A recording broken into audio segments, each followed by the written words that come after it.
My name is Katharine Froehlich. I'm the host for Books Brews. And I just want to say this is 3 in a row in person. Let's hear it for 2022. Yes. So thank you, Pale Fire Gaines Group, for making it happen. And mostly thank you for being a part of this, because this is a community conversation. And tonight's author, I want to say, is even more responsible to thank our audience. She was recommended by one of our listeners. I'm sort of looking at her. It is really important. We listen to what you all suggest, and we want to bring authors and books and topics that you want to discuss. So thank you for suggesting, and we're always available to take more suggestions.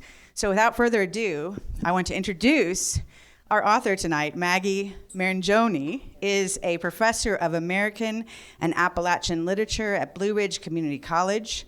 Her poetry has been published in Lumina Magazine, Sage Woman, and the North Shore Woman's Newspaper. Tonight, she's here to discuss her first book, very exciting, Across the Blue Ridge Mountains, which is historical fiction, which is set in the early 20th century in Elkton, Virginia, during the social and political changes of industrialization, women's equality. There are so many issues in this book, and the removal of the mountain families for the Shenandoah National Park.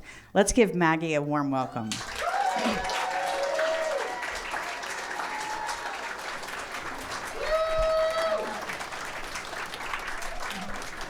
You can't be cold on a night like tonight with that kind of a welcome. Oh, I know. Thank you all. So I think first question, are you a Flatlander or a Highlander? Well, I'm a Flatlander. Yeah, I'm a Flatlander, though I love the mountains. I'm originally from New York. Uh-huh. Yeah. Well, that's sort of a part of your story, that this story kind of came to you in pieces and parts and stages, and being from New York to fully adopt this. Mm-hmm. My question is about that little bit in the story profile that talks about how you were sitting, you'd been doing all the research for this book, and one winter morning, Mary emerged. What happened in that experience? How did Mary, the main character of your book, emerge? Well, like you had mentioned, I'd done a lot of research over the years and putting a lot of these stories together and listening to my neighbors' stories, and it really was just one cold January morning. Her voice just kind of came through me. It was like a rush. A crazy rush, a possessed rush. And that's how I just started writing. And and it came as a first-person narrative. Well, that's, when I was reading that in the bio, I thought, okay, there's got to be something to that. There was some kind of a possession story or something. Yeah, maybe. Yeah. Well, the details, one of the reviews on the back talks about, and this is the thing, talking with the folks in the audience tonight, the story blows you away. I mean, not only are the topics so interesting about our area, but your storytelling and the rich details that you have in there. It was Sue Eisenfeld who wrote, Across the Blue Ridge Mountain paints a picture of the life and times in the Blue Ridge Mountains just before the coming of Shenandoah National Park like no other book I've read. It transports me there with accurate details in an immersive saga. I think that's exactly how I felt when I was reading it, that it was alive. The story was alive, and those details. What did it take in terms of research to get that kind of information about people? Well, I think a lot of it certainly is about research and listening to a lot of the oral history stories and a lot of my neighbors and family, friends that have grown up in the mountains. But I've also spent a lot of time walking and hiking and riding those mountains. So I know the trails from like High Top and down through Skyland, et cetera. So I was able to, I guess, take some of those personal experiences and then interweave them with the narrative of the 1920s and what was going on then. And you mentioned with Chris Boros on an earlier interview, the pre-interview, and I think it's worth repeating because I get asked this question all the time about oh, why do we read fiction, you know? And so I'm going to put that to you again as to why you chose to tell this story in fiction versus a nonfiction. Mm-hmm. Well, I think we as humans are just hardwired, regardless of our culture, religion, whatever it is, to hear and listen to a story from our earliest ancestors. And stories are kind of our mythology and what speaks to us, and how humans connect to other humans and the universal experience. You know, academic books have their place, but they're not stories. For not, definitely not. You look at the ones that stay, that's exactly right. The ones that stay on the charts are stories. You know, they get to something more than that. Some of these, I just want to ask how close to these incidents and characters. I know in the book you say this is a work of fiction. It's not, if it's, you know, it's not about anybody or specifically, but how much does that resemble actual historical facts and people? One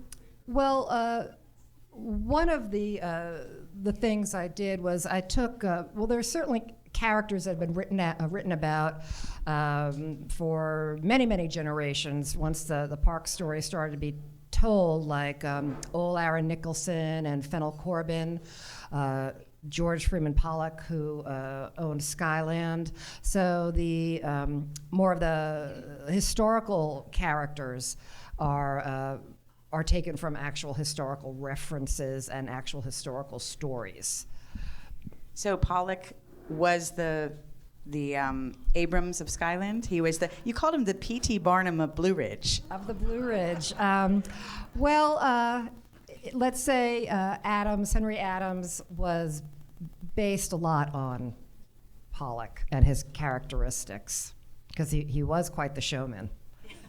Pollock was, and to see some of his, for those of you who don't know, Skyland was pretty much operated by George Freeman Pollock as a kind of a resort for the wealthy Washingtonians, and he would stage snake dances and elaborate dress-up festivals for these people, and it became this just kind of very hedonistic playground almost, to keep them amused up there, besides, you know, taking them on trail rides and whatnot. Right. And how do the mountain people feel about Skyland and Pollock? Well, I believe they saw it as a means to an end. I mean, I know, I believe it's the Corbins live very close to Skyland, and so they quite early on became kind of the interceptors between the mountain communities and Skyland in terms of bringing goods and services, working at Skyland, you know, selling quilts, bringing in game for the table, etc. But I think some of the people also did not really care for Pollock a lot, because they felt they might not have used the word exploitative, but I think they thought that. Well, we are going to have ample time for conversation and add-ins and communication from all of y'all, so keep your questions thinking about those. The Mary, getting to the story, the protagonist, she has a hard time. She falls on some hard luck and falls for a grifter, and ends up in the coal fields of West Virginia in 1918. Yeah. And just kind of contrast the poverty for us of the coal fields compared to the poverty of the mountains, or if there is or was there poverty. Well, I think both for the coal camps and even the people who lived up in the mountains, the demographic was varied. I think, so saying that the mountain people were poor, the coal camp were poor, there was all strata there. You know, it was like a bell curve, depending on your work. And the same, and I think it's a misnomer about the mountain families that they were all very poor. That wasn't true. Again, the demographic curve of both, you know, from very, very poor to rich and comfortable.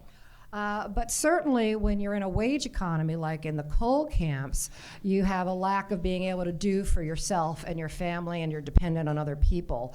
The mountain families didn't subsist as on a wage economy, and were able to provide for their family through barter, and pretty much buying at the stores just stuff like kerosene and coffee and things like that. So it was a different way of life. Yeah, there's a line here. I kind of noted some things, and I there's so many beautiful passages, but it's sort of, I think Bell says it, the mountains don't hold to the same type of rules as others places. Yeah. Yeah. Mm-hmm. Your descriptions of things from gathering when she goes to the mountains and gathering, roots from trees Ginseng. and fiddlehead and all those different things are very, very specific. And then going to, the apple butter making gatherings, even a chifferie. Is that how you say that? Yeah. I just wondered, because it's so alive, is how many of these things did you participate in? Have you actually been a part of versus research on it? Right.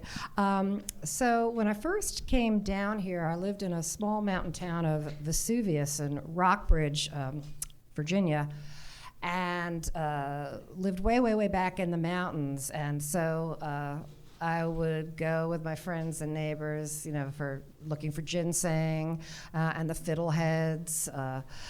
So that was very real and very a part of. In fact, we used to sell, which I'm horrified now because it's an endangered species, but we dry and sell it, and not the fiddleheads though.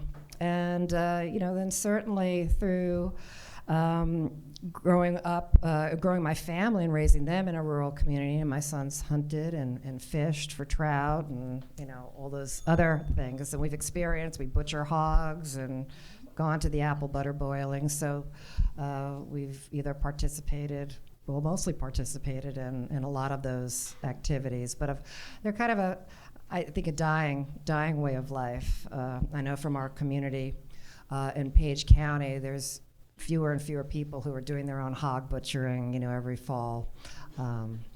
Yeah. I suspected, just because it came through so vibrantly, and you're constantly reading it going, oh, that's what I should be doing with my potatoes, or that's what I should be doing, right? Right. Yeah. Have you ever stepped into a snowbank you mentioned that she stepped into a snowbank to get rid of pain? Yeah. Yes, I have. I've gone down to Runkle's Gap.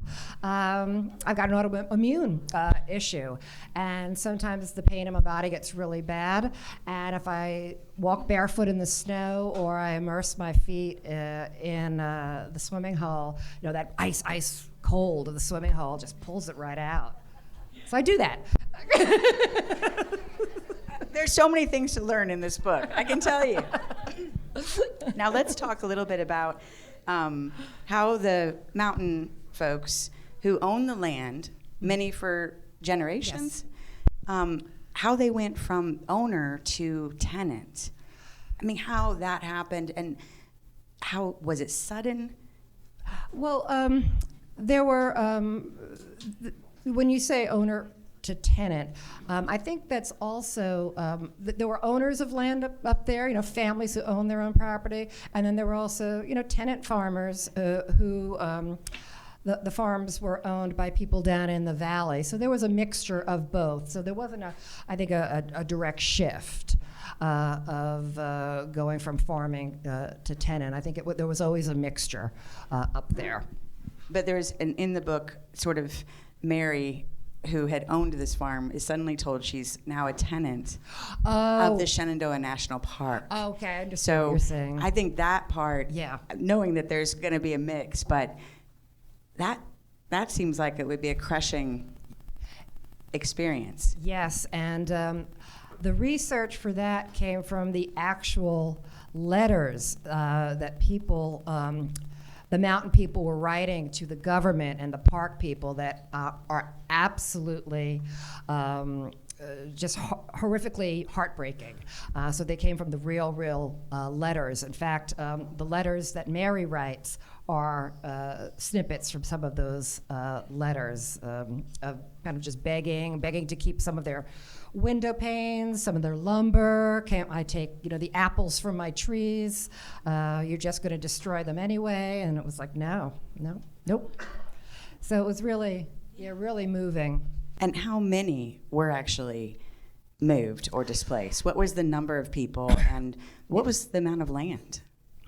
I think ultimately it shifted around, but I think approximately 193,000 acres ultimately is what they decided on. I think initially they wanted it much bigger. And I think, again, approximately 1,000 families. So I don't know exactly the numbers of people, but 1,000 families. Yeah, from Greene, Rockingham, Augusta, Page. What would have been the other one? Thank you. And Madison. Well, I think even more disturbing were the fact with Mary as a widow. I shouldn't say that. For those who haven't read. Spoiler. Sorry. That there was a potential that she was going to get moved to the Virginia colony. Well, that's kind of another dark variable with the movement of the people from the mountains during this time period, not just here, but across the United States. The Eugenics movement was going on, and a documentary filmmaker actually tied the pieces together that some of the people who were moved from the park and some of the people who were photographed that the government sent to be photographed were later shifted and moved to the Virginia colony. And these were the words they used back then. If you were labeled, if you were a woman who had children out of wedlock, you were seen as sexually promiscuous and deviant. And then if you were considered kind of feeble-minded, that was another kind of tag that would possibly get you sent to the Virginia colony. And what happened to the Virginia colony? You'd be sterilized. Just for those, sorry, got young people here too. Horrible. I mean, from a beautiful making your land on the mountain to having to leave your home. How did you kind of portray, there's a scene you have where Abrams is up at Skyland and he is, you call it the, in the book, the court of the Red Queen out of Alice in Wonderland. Yeah. Because the governor's there and the park folks. And how did they possibly portray and persuade them to build the park there and to take it from these people? Well, it was certainly a concerted effort, and I think it was called the Shenandoah Land Company was formed by some of the very wealthy and prominent businessmen of the area, and they saw it as a very lucrative business. The government also wanted to put a park on the East Coast somewhere, and I think Pollock again, already having I think it was about 5,000 acres at Skyland, just saw that area as being perfect. It's close to D.C. and within a drive distance for a lot of people. So. It's kind of one of those snowball things. One little step led to another, and he hosted a lot of parties up there for the people who were making those decisions and took them around. I think the transparency of how many families were really up there was maybe never quite addressed or quite known. I think it's been said that Pollock maybe minimized that, and so by the time the decision was made, and I think that's why it was done in such a haphazard fashion, was they just really weren't aware of the extent of the removals. And the portrayal of those people, really historically, yes, and at the time, how did that relate to reality? I mean. Well, again, they made a point to I hate to use the word vilify, but certainly, I think some of the articles at the time period, I think one in the Post, one in the New York Times, were like, hillbillies moved to the 20th century, modern day Robinson Crusoes finally getting modernized. So, they were seen in a way in a time of rapid industrialization in America as kind of holding America back, living some, pioneer lifestyle that was primitive and not civilized when the rest of the world was, trying to get refrigerators. So we had that aspect, and then the fact that they, all the typical, quote unquote hillbilly stereotypes, were kind of put on them because it's seen for their own good. If you see them as human beings, as you see them even as middle class, the public might have a different opinion. But if you're more moving poor, illiterate, violent, mountain people, oh, that's a different story. We've done that before, I think. I think so, yeah. Well, we want to open it up to comments, questions. Looks like we have one right here. Mm-hmm. So the question is sort of, I'm going to sum it for our folks listening later, that the other Smoky Mountains and Dowtat and other places of removal, kind of putting it in the timeline and also across all the public lands. I'm aware of the Great Smoky National Park and also the Tennessee Valley Authority. The other parks I'm not quite sure of, but I believe for the Shenandoah National Park, it was kind of one of the larger in terms of removal. There weren't that many people affected when it came to the Blue Ridge Parkway, the Great Smoky Mountains, and the TVA. And then the Western Park, because I just don't have a knowledge base there. And the timeline, were they similar? I don't know. I would just be speculating, so I don't know. So the timeline here, though, for the Shenandoah? The timeline here in the Shenandoah, I guess it started probably in the mid-20s, 1920s, and then everybody was pretty much moved off by 1934. The question being whether the state of the land or the state took eminent domain first before the federal, and then they donated to federal, and really how that interplayed. I don't. Again, I'm really not sure about the intricacies of those transactions, but I do know that the federal government kind of forced that issue, meaning that they were not going to come in and take the lands. They wanted the state to donate them, so it was kind of the state's responsibility. I don't know if that's kind of a way of shifting blame. I don't know. There was certainly some scenes in the book where the local people didn't want to have anything to do with, taking it. That's for sure. I'm going to look this direction. Yeah. How did it come to be that these people had no voice and were completely powerless, and could this be something that could happen today? Well, I think one of the aspects of that is, we've seen how large groups of people, whether it's the Jews during the Holocaust, the Native Americans, so many people have been powerless for large groups of people. And could it happen today? Well, I saw kind of shades of it when I was looking at some of the protests for the Mountain Valley Pipeline. Yeah, and a lot of people whose land was going to be affected reacted very similarly to how the people did in the 1920s. Family experience. He's got a copy of the book too. He's gonna love it, but he wants to know just describe that experience of how long was the family there, how long did it take, how did it feel? Yeah. So there were families, that had been living up there from probably the same time the valley got settled in the early to mid 1700s. I know there's been speculation that some of it was even Hessian soldiers. They found Hessian soldier buttons and things in some of the walls when the houses were taken down. So, but not, then people also came later in the second wave of immigration in the 1800s. But certainly quite a few and many generations of families had been living on that land.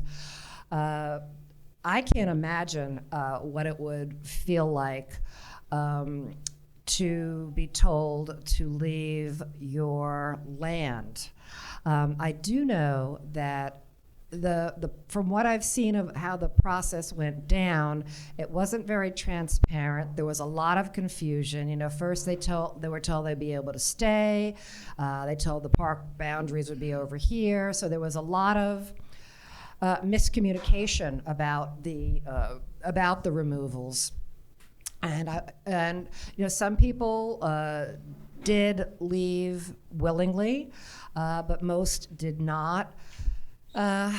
You know, and then eventually they just started getting letters in the mail. They had surveyors going up, categorizing each farm, how much timber, how much orchard, the size of the house, the shape of the house, and saying, all right, this is what you're going to be given, and this is how much it's worth. Actually, the Shenandoah National Park, who's grown much more transparent about this in the last 10 years, has a fabulous interactive database with the Shenandoah National Park map, and you can actually kind of pull in a coordinate or hit on an area. You can see the name of the family that lived there and coordinate it to that database record of, oh, this family had, you know, 3 cows, 20 acres of timber, a 2-story frame house. So it's very cool. I find these things cool. Yeah. So I goof around all over over it. You know, and then again, answering your question of how people felt, Katrina Powell's books have a lot of the letters in there. And if you read the letters, like I said, they're just heartbreaking. A lot of people didn't want to leave. There's some very famous pictures. There's one picture of 2 federal agents carrying out this pregnant woman from her home. I mean, and yeah, you know, one man who was I can't think of his name now, but who was singing, like, you know, the Star Spangled Banner as they were dragging him out of his house. And, you know, so people were pretty outraged by it and did not go willingly. And then, of course, a lot of times they burnt the houses behind them so they wouldn't go back. So that I can't imagine that devastation either. I said I could only imagine. Was the timing of the Great Depression something that really impacted them even more, even having to lose their land? I would think so. I don't know for sure because I haven't studied that, but just from, you know, what wage economy was like, and especially then you're thinking in a rural area and what our areas were like, the railroad was pretty active at this time, so there were some jobs that were able to be gotten there. Also, I love this expression. I heard it again the other day. You know, a lot of men went, you know, to work up the country, up in Northern Virginia, but it certainly had an impact because a depression was going on. Yeah.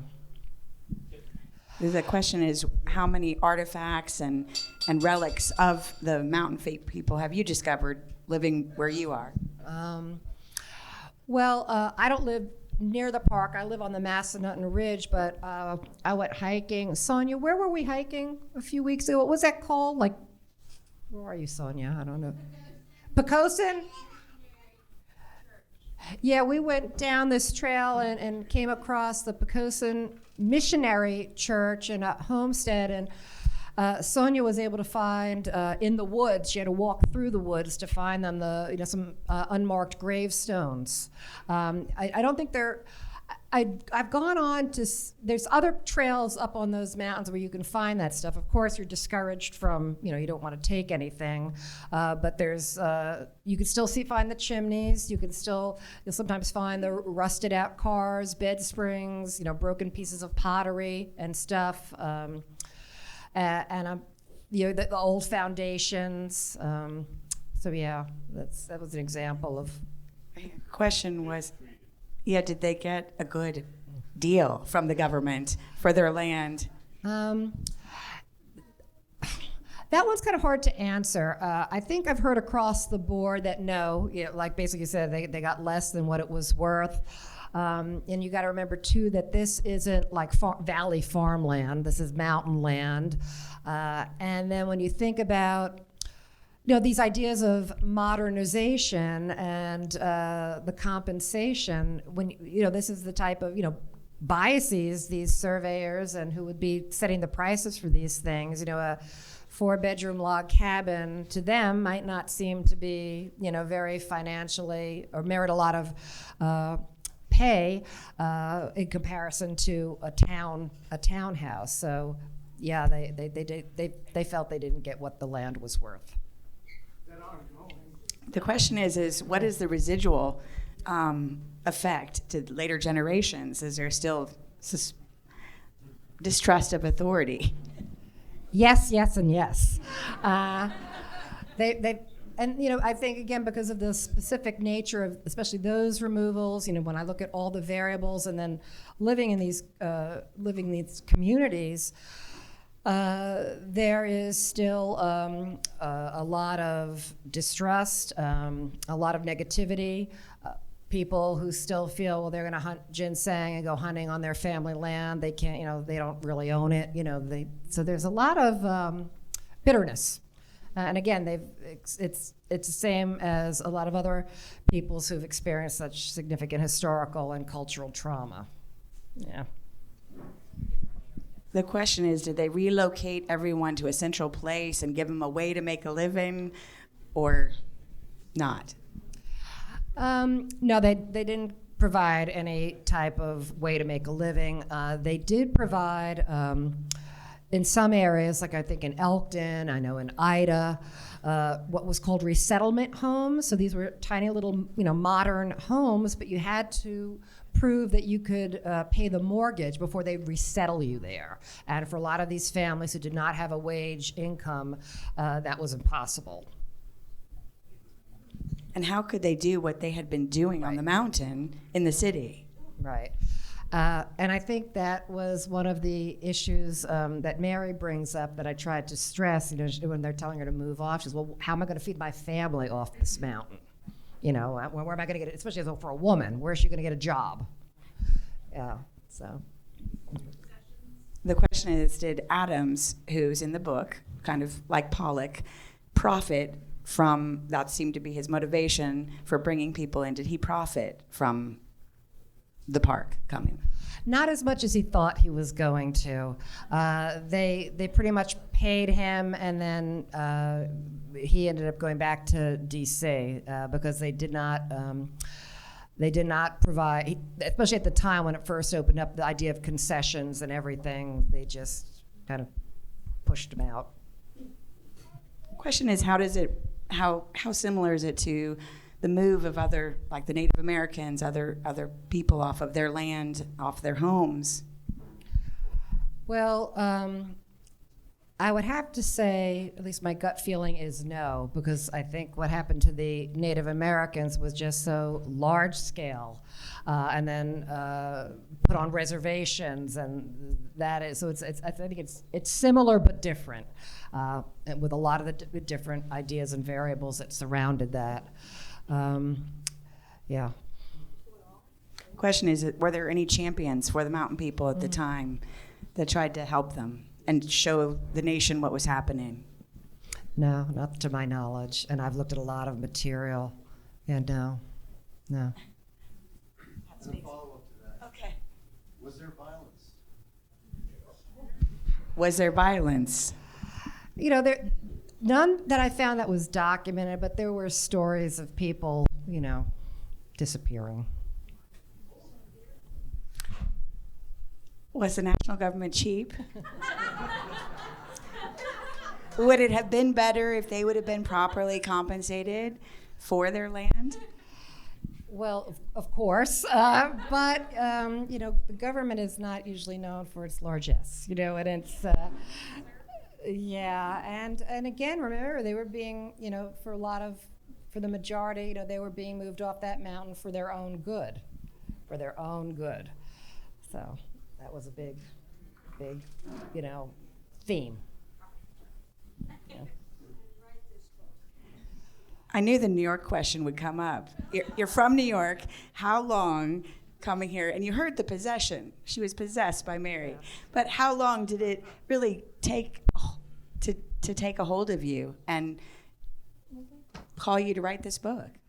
A long time because It's a accumulation of my research and my personal experiences and, living in the mountains. So I'm going to say probably at least 20 years, So this was a long time. I mean, I never went out thinking I was going to write this. It wasn't like that was my game plan.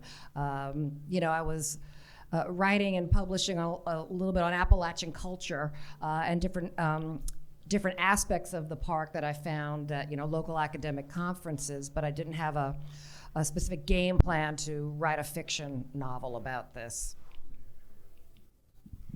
I think I'm wondering when the next one is coming. After reading this, we're all kind of like, okay, the storytelling has to go on, right? And or, somebody picking it up. Yeah. Well, thank you. And I'm working on something else as well. It's about Elkton in the 1970s, which was a very interesting time period. I think there's some folks to interview here tonight, just based on that conversation. They're raising their hands. Yes. I don't know if it's questions or whether they want to talk to you later about that. Good. Yeah. Yep, that's true. Thank you. Thank you so much for those comments and expressing what a reader, who is a reader, experiences when reading your book, which is powerful. These characters come alive. Where I was doing it too in my store. I'm sitting there crying. I didn't want anybody to walk in. I'm like, I can't do this. Yes.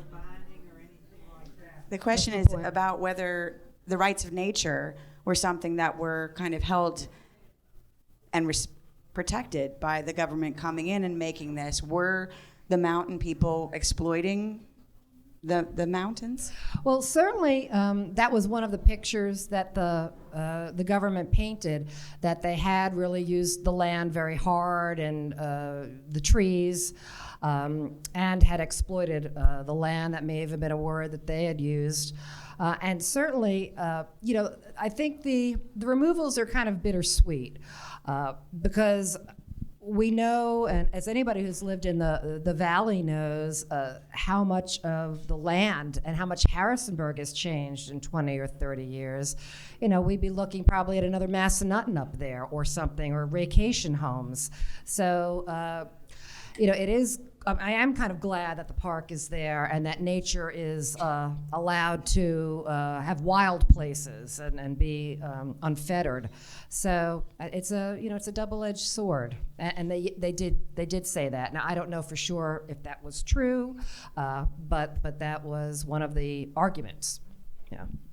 Yeah, what kind of comparable opportunities were provided by having the Civilian Conservation Corps come in, and was it around the same time? That was most... Right. Mm-hmm. The CCC were responsible for building all the roads and the bridges and taking down a lot of the houses and doing all the construction up there. I'm not sure, and that was during the same time period because they started work. I feel like it was like 1932 they might have started up there. I would be curious to know, though, and I don't have these numbers about, if there were people from the mountains that got work with the CCC. I know it's a lot. Yeah. And they used to have a reunion, I know, in Luray for some of the CCC boys, as they were called. But I also know they moved a lot of the CCC boys came from the cities, and that's why they kind of set up those military-style camps for them at various spots. I'm just curious, since he said his grandfather is, how many, raise your hand, who either were directly impacted or know someone who was taken from the mountain? The question is, can you share the story of how you got access to the archives?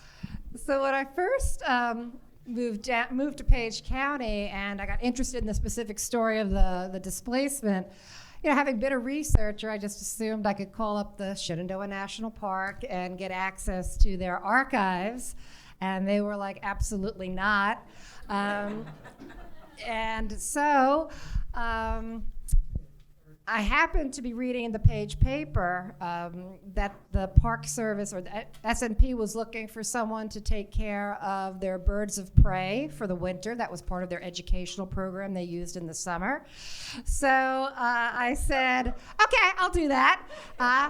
So they said, okay, great, here's our birds. And I figured it was kind of like the 60 Minutes thing. I figured that's how I was going to infiltrate. And that's how I did infiltrate. So I got to know the archivist and the education coordinator and a few of the park rangers who then would talk to me kind of off the cuff and share stories. And I would drag my kids up there. We'd feed dead mice to the hawks and in the dead of winter in the snow. And so that's how I got access. That's how I finally got the way in.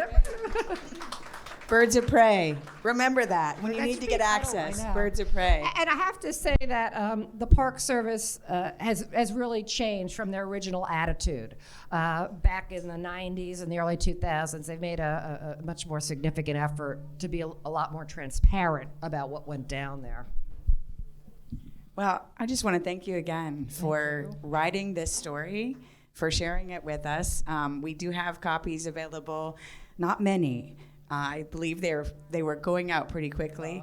Is there anything else you want to leave us with tonight? Well, I just want to thank you all for coming out to support me and hear the story of the park and the families, especially on this cold, rainy night. Yes. So thank you all very much for being part of this. You are a stalwart crew. All right. Thank you.